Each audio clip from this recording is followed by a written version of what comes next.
Yon, magandang araw mga katapyok. Bali, last 2 balls tayo sa larong 8 ball. Kanya lang, mayroon yung preparasyon gawa ng may nakaharang na bola ng mga kalaban. Kung normal na tira, hindi natin mag-prepare ng maayos yan. So, ang gagawin natin, dalawang option, bibigay ko sa inyo para sa pagpa-practice nyo. Baka makatulong. So, unang option, ilalim, kaliwa, para papunta rito, bola malo. Pagbanda rito, papunta rito. Ilalim, kaliwa, unang option.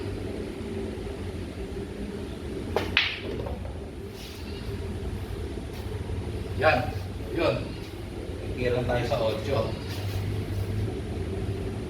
Ngayon, yung pangalawang option, para pa rin sa preparasyon natin, kanan ibabaw naman. So, pag kanan ibabaw, kurita, yung sabihin palo to. Pagbanda doon, pagbanda rito bola man, papunta rito. So, kanan ibabaw.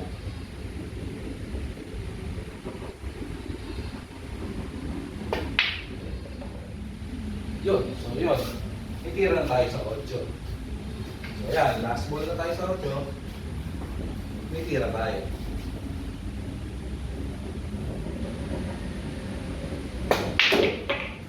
Yun, dali natin mga kapyok. Hanggang sa muli. Maraming salamat.